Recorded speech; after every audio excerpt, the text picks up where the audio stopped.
안녕하십니까. 동대구역에 집회하신 거 아세요? 동대구역에 어제 30만 이상이 모였어요. 30만. 동대구역 광장과 신세계 광장까지. 그래서 아는 목사님이 노숙자 사역을 못했어요. 사람이 하도 모여가지고 노숙자 거기서 식사를 줘야 되는데 못 왔다 가더라고. 그래 어제는 그 손연보 목사님이 하시는 그 집회였어요. 그래서 그 정광훈 목사님하고는 별개로 하시는 건데, 이럴 때수록 우리가 하나님의 나라가 빨리 이 땅에 이루어지기를 기도해야 될 줄 믿습니다. 하나님의 나라가 이 땅에 이루어지면 이 모든 혼란이 사라지고 예수님이 왕으로 오시는 거예요. 할렐루야. 우리는 그 길을 바라보고 나가는 겁니다. 그래서 뭐 여기서 집회하고 저기서 집회하고 하는 것도 뭐 개인적인 여러분들이 하실 일이지만, 가장 중요한 거는 하나님께 여쭤보고 하나님 뜻이 무엇인가 간구하여 보고 하나님 뜻대로 모든 것이 이루어질 수 있도록 간구하시는 그런 지혜가 여러분들에게 있기를 주님의 이름으로 축복합니다. 그래서 예수님께서 오늘 마태복음 13장에도 말씀하시는 게 뭐냐면요, 하나님 나라에 대한 비유 설명입니다. 하나님 나라는 이런 것이다. 너희가 하나님 나라에 대해서 얼마나 많은 가치를 두고 있느냐라는 말씀을 하고 계시는 거예요. 그래서 당시에 백성들이나 지도자들도 예수님께서 말씀하시는 하나님 나라를 이해를 못했습니다. 그래서 이 땅에서 뭔가 자기들이 뭔가 권력을 받고 뭔가 이루어지기를 바랬지만, 주님이 말씀하시는 하나님 나라는 그런 나라가 아니었다. 너희들이 그렇게 생각하고 있는 것이 아주 잘못되었다라고 말씀하시면서 이제는 비유로 설명하신다 이 말이에요. 비유로 설명하신다는 말은 뭐냐?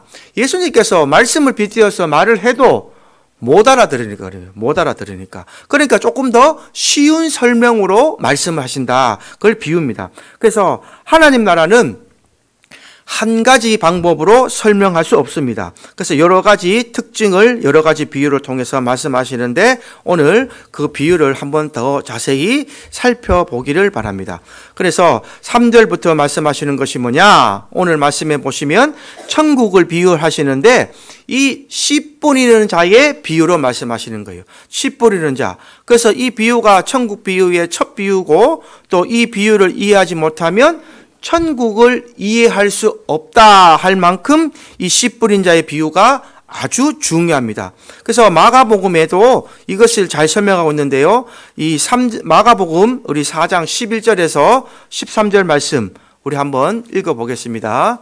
시작. 이르시되 하나님 나라의 비밀을 너희에게는 주었으나 외인에게는 모든 것을 비유로 하나니, 이는 그들로 보기는 보아도 알지 못하며 듣기는 들어도 깨닫지 못하게 하여 돌이켜 죄사함을 얻지 못하게 하려 함이라 하시고, 또 이르시되 너희가 이 비유를 알지 못하실때 어떻게 모든 비유를 알겠느냐. 아멘. 보아도 못 보고 들어도 깨닫지 못한다 이 말입니다. 그래서 하나님의 백성된 자들이 이런 비유를 들고 깨달을 수 있다라는 것을 기억하시기 바랍니다. 그래서 이 씨 뿌리는 자의 비유가 천국 비유 중에 제일 중요한 거예요. 그래서 오늘 제가 본문을 삼았는데요.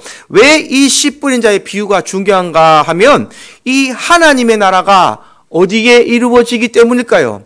하나님의 나라는 저 천국에 이루어지는 것도 아니고 이 땅에 이루어지는 것도 아니고 저와 여러분들의 마음에 이루어지는 것입니다. 이게 이해가 돼야 돼요. 할렐루야. 눈앞에 보이는 형상이 아니라 내 마음에 이루어지는 것이 바로 하나님의 나라다라는 것을 예수님이 설명하는 것입니다. 그래서 하나님의 말씀을 듣는 자들, 그 마음에 4가지 밭으로 비유를 하시는 거예요. 우리가 교회에 앉아 있어도 수많은 사람이 앉아 있으면 그 사람들의 마음밭이 다 같을까요? 다를까요? 다 다릅니다. 제가 여기서 봐도 어떤 분은 열심히 경청하는 분이 있고, 어떤 분은 피곤하신 분도 있고, 어떤 분은 눈 감는 분도 있고, 저도 옛날에 그 목사님 설교하실 때요, 이상하게 교회만 앉아있으면 잠이 오더라고요. 교회는 이상하게 수면제를 뿌린 것 같아요. 이게 수면제 가루를 이렇게 뿌린 것 같아요. 어쩔 때 찬양할 때까지만 해도 잠이 안 와요. 근데 어떤 목사님 설교할 때는 뭐 그렇게 잠이 오더라고. 근데 눈 뜨면 끝났어요, 설교가. 그럴 때가 많았습니다.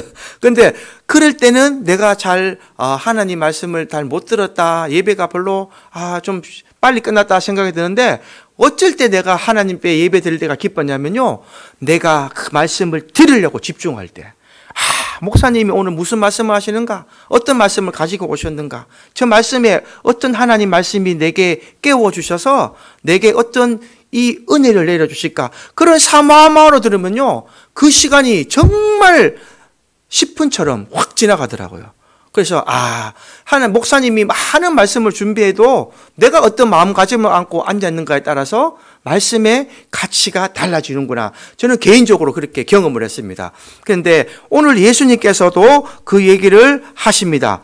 보세요. 말씀을 듣는 사람들의 마음이 네 가지 밭인데 4절에 보면 길가밭이 나오고 5절에는 흙이 얕은 돌밭이 나오고 7절에는 가시떨기 밭이 나오고 8절 말씀에는 아주 좋은 땅이라고 말씀하시면서 좋은 땅은 어떻게 됩니까? 100배, 60배, 30배의 열매 맺는 세 가지 경우가 있다라는 이 말씀을 하고 오늘 본문을 마치고 나치에 9절에 귀 있는 자는 들으라 라고 마쳤어요. 그래서 여러분 귀 있는 자는 들으라 이 말씀을 계시록에도 나오는데요.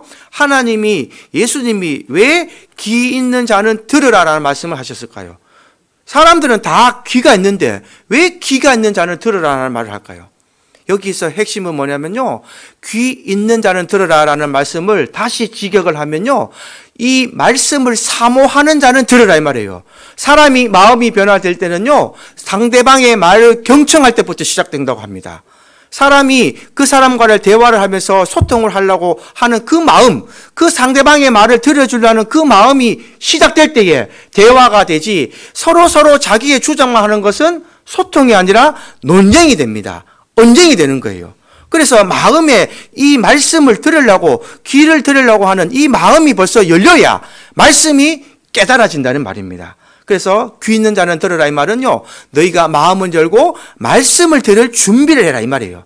말씀을 들을 준비를 하면 그 말씀이 내게 마음에 와닿아서 귀에 들려서 내 마음이 변화가 되고 그 말씀이 내 말씀에 뿌리를 내리게 된다. 이 말씀을 하고 계시는 것입니다. 그래서 이렇게 예수님의 말씀에 비유를 해도 이해를 잘 못합니다. 그렇게 돼서 18절 이후로부터 예수님이 해석을 해주세요. 다시 이 씨 뿌린 자의 해석을 해주겠다라고 말씀을 하는데 18절부터 말씀이 기록이 되었습니다. 18절 말씀에 보면 예수님께서 말씀을 하시죠. 18절 안 했습니까? 19절 한번 읽어보겠습니다.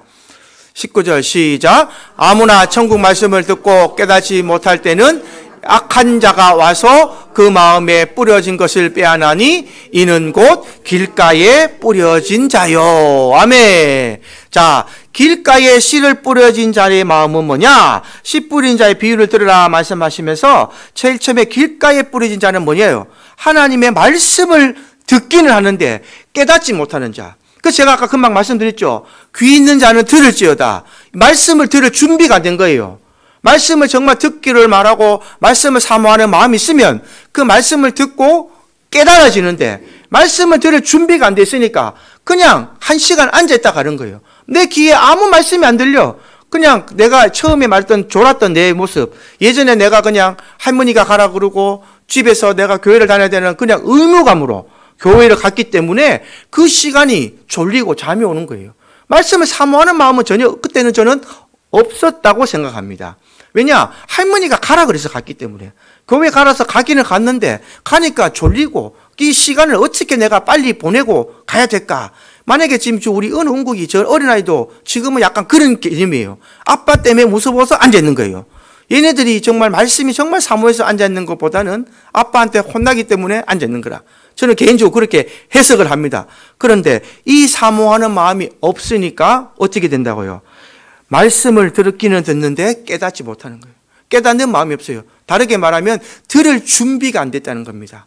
그 준비는 그래서 약한 자가 와서 악한 자가 와서 그 마음에 뿌려진 것을 빼앗아가는 겁니다. 마귀가 말씀이 뿌려진 것을 빼앗아간다 이 말이에요. 거두어간다. 씨를 빼앗아가니까 그 씨가 뿌리를 내지 못하고 줄기로 나타나서 열매를 맺지 못하는 그런 사람을 바로 길가에 뿌려졌다 얘기를 합니다. 요즘 젊은이들 청년부 예배나 이 대예배 큰 교회 가면요, 예배 시간에 휴대폰 보는 사람 정말 많습니다. 생각보다. 예, 학교 강의 시간에도 휴대폰 보는 사람들도 많아요. 교수들도 말을 못하지만 이게 문화가 자꾸 그렇게 흘러갔어요. 그런데 교회에서도 이 젊은 아이들은요, 막 속에가 휴대폰이나 보고 이런 아이들은 어떻게 되느냐, 들을 준비가 안 되는 겁니다. 그런 자들은 하나님의 말씀을 아무리 듣고 여기 앉아 있어도 악한 자가, 마귀가 와서 그 씨를 뿌려간다. 이런 사람들은 아무리 오랫동안 교회를 다녀도 변화가 되지 않습니다. 그거 마음에 준비가 안 됐고 그 말씀을 들을 준비가 안 됐기 때문에 변화가 일어나지 않는다. 그래서 길가에 뿌려진 씨다라고 예수님이 설명합니다. 그래서 20절 말씀은 또 보겠습니다. 20절 돌밭에 대한 설명을 하셨죠. 20절 말씀 시작. 돌밭에 뿌려졌다는 것은 말씀을 듣고 기쁨으로 받되. 21절요. 그 속에 뿌리가 없어 잠시 견디다가 말씀으로 말미암아 환난이나 박해가 일어날 때에는 곧 넘어지는 자요. 이 사람은 들을 준비는 됐어요. 하나님의 말씀을 들은 준비는 됐습니다. 그래서 하나님 말씀을 듣고 열심히 내가 하나님 말씀을 듣고 이 순간엔 좋은데 어떻게 돼요? 뿌리가 없대요. 뿌리가 없다는 말은 머리로 이해했다는 말입니다. 다르게 말하면 감정적인 신앙이다 이 말이에요. 감정적인 신앙. 여러분, 연예인들의 콘서트 가보셨나요? 혹시나 연예인들 콘서트에 가면 그 순간은요, 그 감정이 폭발해가지고 막 난리가 나요. 막 순간 사람들의 군중심리에서 막 욱시욱시하지만 나오면 어떻게 돼요? 허무하죠. 왜냐하면 내 앞에 나왔는 그 영웅이 사라졌잖아요. 그 음악이 사라졌고 사람들이 사라지면 그게 여운이 그냥 남은 거지 그 감정은 다 사라지고 맙니다. 이렇게 우리가 하나님의 말씀을 들을 때에 그 안에서 뜨겁게 예배드렸던 것은 기억이 나는데 뿌리가 내리지 못하니까 그냥 감정적으로 하나님 말씀을 받아들인 겁니다. 그래서 이런 사람들은 어떻게 되느냐? 말씀을 행하려고 할 때에 환난이나 핍박이 오면 환난이나 핍박은 싫은 거예요. 복 받기는 좋아하고 환난이나 박해는 싫다. 이런 신앙이 되는 겁니다. 그것을 예수님이 보실 때는 감정적인 신앙이다라고 얘기합니다. 그래서 이런 사람들도 나중에 힘들게 되면 쉽게 세상과 타협을 하게 됩니다. 세상과 타협을 하고 쉽게 신앙을 버리는 사람들이 아주 많다. 그래서 이런 사람들은 교회만 다니는 사람들이지 세상 사람들과 별반 다를 게 없다라는 것입니다. 그래서 세상 사람들이 볼 때도 교회를 다니는지도 모른다. 저 사람한테는 즉 예수의 향기가 나지 않는 사람들이 바로 이런 사람들이 됩니다. 그러면 22절 가시떨기. 가시떨기는 어떤 신앙인가? 우리 한번 읽어보겠습니다. 시작.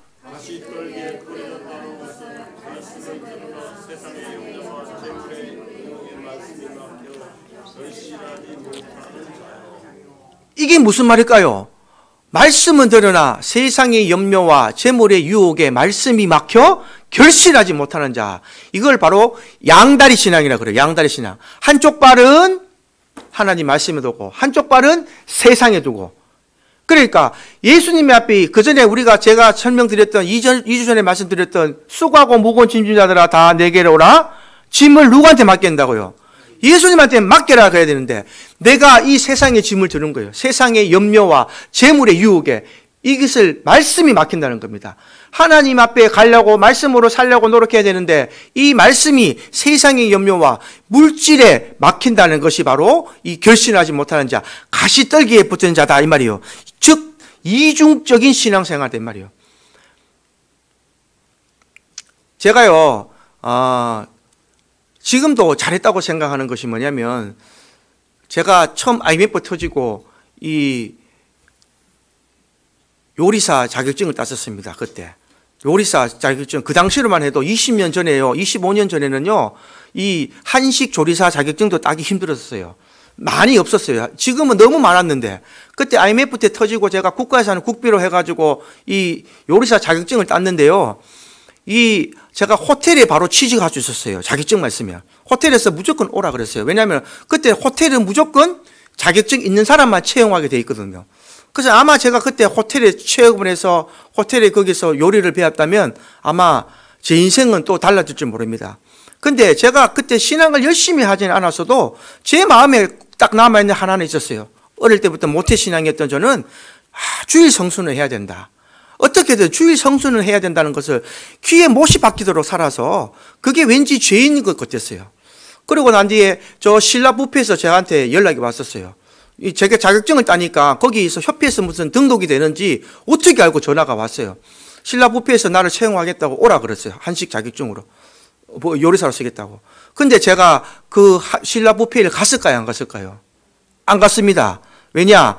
요리사, 뷔페집은 주일날 모십니다. 주일날 모셔요. 그날은 항상 평일날만 쉬어야 돼요. 월요일이나 화요일날 쉬어야 돼요. 손님 제일 없는 날. 토요일은 제일 바쁘죠. 사람들이 외식하러 오는 날이기 때문에 쉴 수가 없는데 그때 제가 과감히 포기를 했어요. 내가 이렇게 말고 내가 먹고 살 길이 없나? 이거 아니면 내가 먹고 살 길이 없나? 저는 지금도 그걸 잘했다고 생각합니다. 그래서 내가 그 유혹에 안 넘어가는 것이 하나님이 나를 조금 높게 평가해 주셨다. 개인적으로 그렇게 생각을 해요. 그래서 지금도 그런 걸 생각할 때는 마음에 내가 참 잘하였다라고 생각을 합니다. 지금 그 자격증은 그냥 섞여두고 있어요. 근데 그 자격증이 지금도 어떻게 쓰냐면요. 전쟁 나면 사람들은 총알 받으러 가지만 저는 미군 부대 밥하러 가야 돼요. 감사하죠.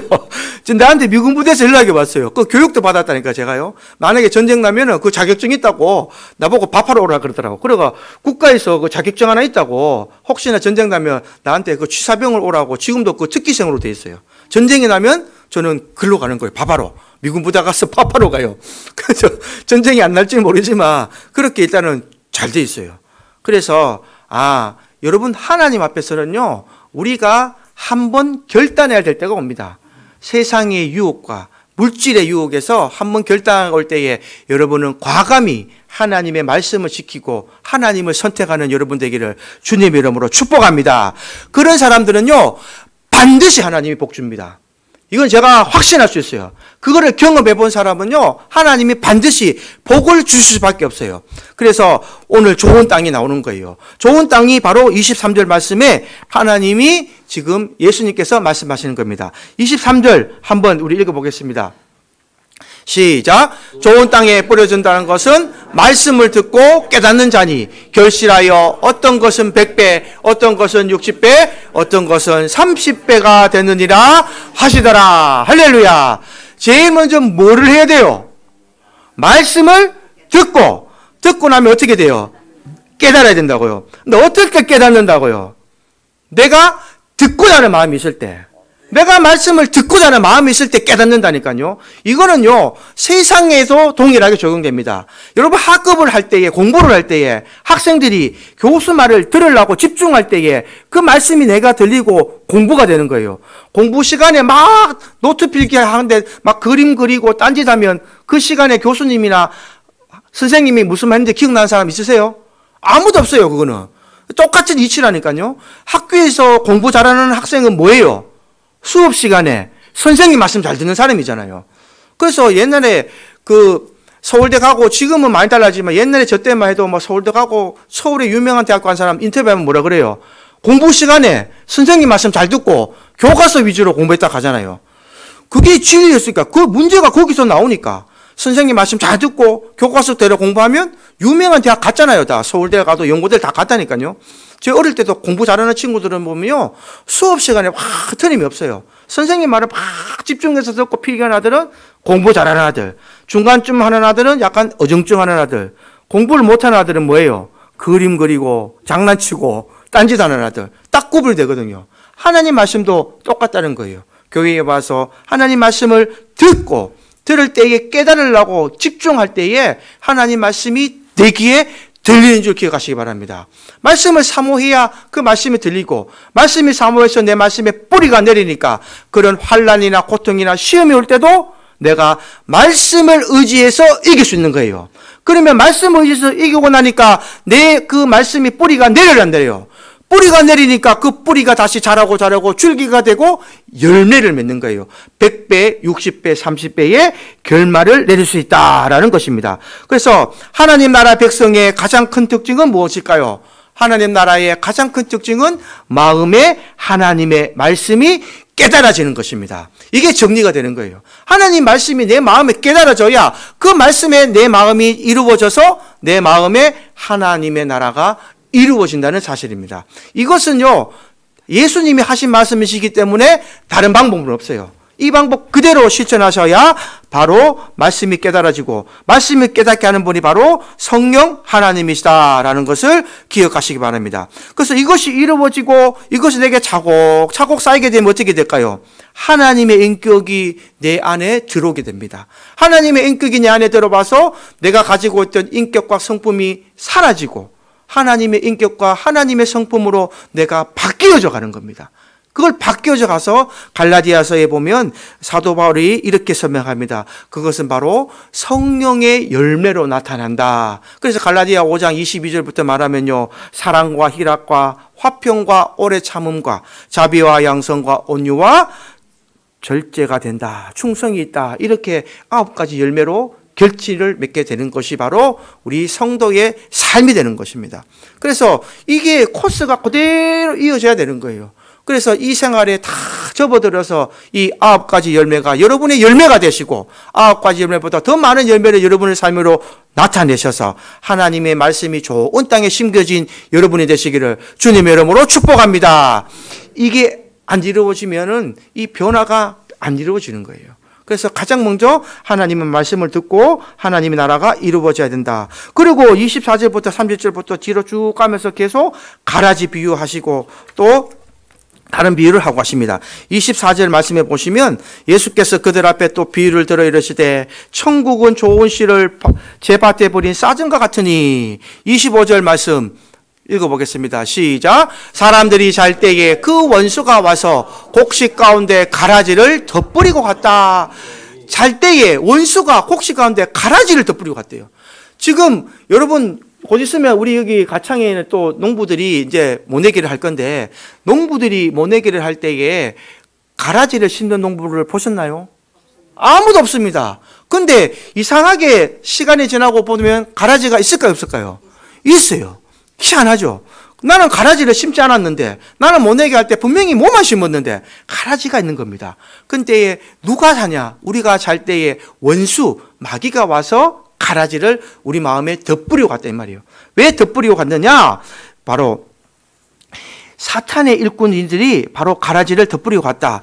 그래서 이 하나님께서 우리를 가려내시기 위해서 그러는 거예요. 가려내시기 위해서. 이 많은 모내기, 이 밭의 비유 중에 가라지와 알맞은 열매를 맺은 이삭이 있는데, 우리는 이 속에서 많은 가라지 속에서 하나님이 나타내는 구별된 백성이 되어야 된다라는 것을 하나님이 비유로 말씀하십니다. 그래서 30절에 이렇게 말씀하시죠. 30절의 결론이 뭐냐? 시작. 둘 다 추수 때까지 함께 자라게 두라. 추수 때에 내가 추수꾼에게 말하기를 가라지는 먼저 거두어 불사르게 단으로 묶고 곡식은 모아 내 곳간에 넣으리라 하시라. 할렐루야.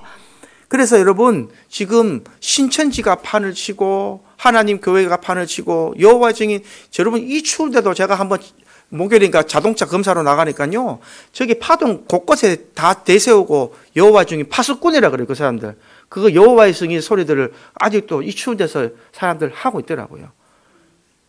그 많은 유혹이 지금 세상 곳곳마다 있는데, 이 유혹 속에서 하나님은 알곡과 가라지를 구분하신다는 것을 기억하시기 바랍니다. 어떻게 보면 신천지 하나님 교회 저런 사람들 보면 불쌍해요. 말씀을 잘못 알아들이고 잘못 이해를 해가지고 그들이 옳다 하니까 그 길을 가겠죠. 그러나 하나님 말씀을 제대로 이해를 못하고 본인들만 뭔가 하겠다는 이런 샤머니즘에 맡겨가지고, 포퓰리즘에 맡겨가지고 저렇게 잘못된 길을 가지만, 하나님의 뜻은 모든 사람이 구원받게 이르시는 길을 원한다는 것을 기억하시기 바랍니다. 그래서 저와 여러분들을 도구로 사용하시는 거예요. 손과 발로 사용하신 거예요. 우리만 구원받는 게 아니라 우리가 받은 구원을 다른 사람에게 전해서 모든 사람들이 구원받게 너희가 좀 내 일을 좀 해라라고 하나님의 뜻을 거기까지 기억하셔야 됩니다. 그래서 알곡과 가라지를 거두실 때에 하나님은 다 이렇게 거두고 마신다. 그래서 38절에도 좋은 씨는 천국의 아들들이요 가라지는 악한 자의 아들이라고 계속 설명하시요. 39절에도 원수는 마귀, 추수 때는 세상의 것이요 추수꾼은 천사들이라. 그래서 신천지는 자기들이 뭐라고 말하느냐, 추수꾼이라 얘기하잖아요. 추수꾼. 자기들 추수꾼이라 그래요. 그래서 자기들 따라가면 이 14만 4천에 들어가서 영원한 하나님 나라에 갈 수 있다. 우리만 따라와야 갈 수 있다라고 사람을 현혹시키고 있습니다. 그것은 아주 잘못된 말씀이죠. 그러나 이런 사람들이 어떻게 되는가? 41절 한번 읽어보겠습니다. 41절 시작. 인사가 그 천사들을 보내리니 그들이 그 나라에서 모든 넘어지게 하는 것과 또 불법을 행하는 자들을 거두어내요. 42절 불뭇불에 던져 넣으니 거기서 울며 이를 갈게 되리라. 할렐루야. 하나님께서 불에 심판하신다게 돼. 불로 심판. 43절 읽어보겠습니다. 시작. 그때에 의인들은 자기 아버지 나라에서 해와 같이 빛나리라. 귀 있는 자는 들어라. 할렐루야. 또 귀 있는 자는 들어라 그러시죠. 그래서 말씀을 듣고 사모하는 자들이 깨닫는다 이 말이에요. 예수님이 이 말씀하실 때도 귀 있는 자는 들으라. 귀가 있는 자는요, 귀는 다 있잖아요. 세상 사람들 중에 귀 없는 자 없잖아요. 그러나 여러분은 여기 왜 오셨습니까? 하나님 말씀을 들으라고 오셨잖아요. 듣는다는 것은 깨달으러 오셨다 이 말이에요. 하나님 말씀을 잘 듣고 깨달으신 사람은 의인이 된다 이 말이에요. 그래서 43절 말씀처럼 하나님이 나라에 영원히 함께 같이 있을 것이다 라는 말씀을 하고 계십니다. 그래서 31절 말씀에도 보면 또 겨자씨 비유가 나옵니다. 겨자씨 나와서 세상에서 작은 겨자씨에 생명이 반드시 자라서 생명이 있는 사람은 사명을 감당하게 되는데 새들이 와서 그 가지에 기록이 된다. 그리고 누룩에 비교를 합니다. 누룩. 여러분 식빵 만드는 과정 혹시 보셨나요? 식빵 만드는 과정. 식빵 만들 때에 식빵이 정말 밀가루 이만큼 할까요? 아니면 요만하게 하는데 그거를 부풀러서 이만하게 부풀어질까요? 부풀어지죠. 작은 이스트라는 그 약품을 먹는 뭐 넣으면 이게 부푸는 효과가 있어요. 그걸 누룩이라고 해요. 누룩. 근데 33절 말씀 한번 보시겠습니다. 30 말씀 읽어보겠습니다. 시작.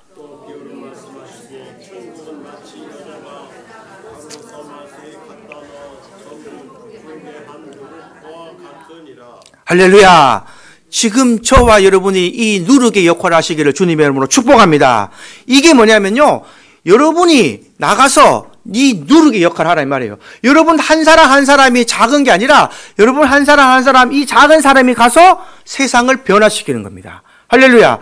네가 하는 게 아니라 내가 하나님 말씀을 듣고 깨달은 내가 이 누룩의 역할을 하라는 겁니다. 그래서 천국은요, 변화되는 특징이 있는 것입니다. 하나님 말씀을 듣고 하나님 말씀의 능력이 있으면 사람이 변화되죠. 변화되는 특징이 있는 겁니다. 밀가루가 작은 누룩에 들어가면 그 가루의 성질이 완전 변화되는 거예요. 가루의 성질이 변화돼서 부풀어 오르는 것처럼 이 하나님의 말씀이 이 믿지 않는 사람들의 인격 속에 들어가면 어떻게 될까요? 변화됩니다. 삶이 바뀌고 인생이 바뀐단 말이에요. 할렐루야. 우리 여기 앉아있는 우리 세신자들, 우리 이수미 자매님, 우리 임연아 자매님, 우리 이철희 형제님이나 보시면요, 지금 학습 얼마나 열심히 하는지 몰라요. 근데 이분들이 우리 임연아 자매님도 지금 사도신경 한 4주, 5주 됐어요. 이제 나한테 와서 자랑해요. 사도신경 다 외웠다고. 그래서 내가 외워보자 하니까 외우시더라고. 그게 뭐예요? 저는 변화됐다고 생각합니다. 우리 장모님 나 처음 갈 때는요, 1년에 제사를 12번 지냈어요. 12번, 13번 지냈어요. 그래서 내가 처음에 명절 갔을 때에 내가 처음으로 말씀드린 게 뭐냐면 저는 제사 음식 안 먹습니다 그랬어요. 그러니까 항상 제가 명절 때 가면은 송서방 이거는 상에 안 올렸네 하면서 꼭 한 접시를 뺏어 주셨어요. 그래서 그거는 제가 먹었어요. 그래서 제사 음식을 제가 안 먹었는데 지금은 아예 제사를 안 지내시잖아요. 할렐루야. 그게 변화됐잖아요. 뭐가 들어가서? 말씀이 들어가서. 어느 순간 우리 이수미 자매도 제사 안 지내시죠? 예. 이게 변화된 거잖아요. 이 작은 하나님의 말씀이 들어가면 누룩처럼 변화가 되면 본인이 변화가 되기 때문에 내가 말씀을 전하면 다른 사람도 변화가 된다. 이게 하나님의 역사하는 겁니다. 그래서 하나님의 말씀은 변화하는 힘이 있는 줄 기억하시기 바랍니다. 이게 하나님의 능력이에요. 하나님 말씀이 여러분들을 위해서 이 변화되는 능력이 나타나시기를 주님의 이름으로 축복합니다. 그래서 나가서 전해야 변화가 되죠. 나가서 이 일을 해야 변화가 되는 겁니다. 그걸 하기 위해서 저와 여러분들을 하나님께서 불러 모셨다. 그리고 44절에 밭에 감추인도와, 이거는 아이들이 많이 하는 노래죠. 천국은 마치, 이 노래가 있어요. 밭에 감추인 보화. 예. 여러분, 만약에 우리 우리 바로 옆에 밭에 우리 농사 지으시는 분이 저기 밭에 혹시 다이아몬드가 이만한 게 숨겨져 있다고 여러분들이 알았어요. 예를 들어서. 여러분만 알았어. 가면은 저 밭을 가만히 두겠습니까? 어디 사돈의 팔천에 돈을 다 끌어 모아서 저 밭을 사겠습니까? 어떻게 하시겠어요? 사고 말죠. 다이아몬드 이만큼의 돈 얼마인지 아세요, 여러분? 몇백억이에요, 몇백억. 다이아몬드 이만한 거 보셨어요? 이 몇백억인데 저 땅의 가치가 몇백억 할까요? 10억을 주든 20억을 달라 그러든 돈 주고 살 거예요, 저도. 왜냐? 저 20억 주고 사도 남는 장사예요. 엄청나게. 이 가족들한테 돈 빌려가지고 내니 1억 더 줄게 해도 남는 장사라니까요. 천국이 그런 거다 말이에요. 왜 이 귀한 것을 너희는 귀하게 여기지 않고 이 가치 있는 것을 귀하게 여기지 않느냐? 너희가 만약에 이 천국의 가치를, 하나님 나라의 가치를 알았다면 이런 가치를 알고 뛰어들었을 것이다. 이 말씀을 예수님께서 쭉 하고 계시는 거예요.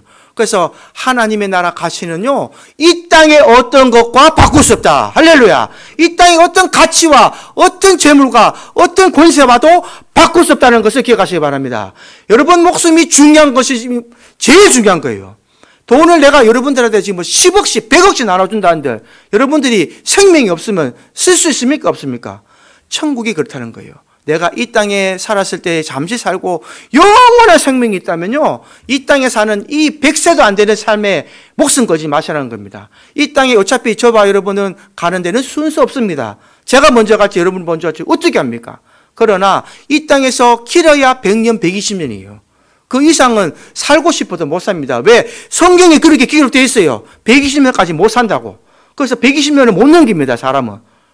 그러면 이 120년의 가치를 두지 마시고 수억만 년까지 사시는, 셈적으로 기록으로 맞출 수 없는, 그래서 은우야 그 무한대를 뭐라 그러다 그랬지? 구글?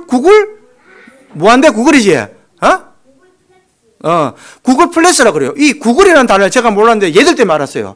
여러분 인터넷에 구글이라는 그 사이트 있잖아요. 거기 보니까 무한대래요. 무한대. 측정할 수 없는 그 측정대의 삶을 우리에게 주식되는데, 여러분 구글이라는 단어가 그렇게 좋은 단어더라고요. 무한대의 삶을 주신다는데 거기에 가치를 걸기 바랍니다.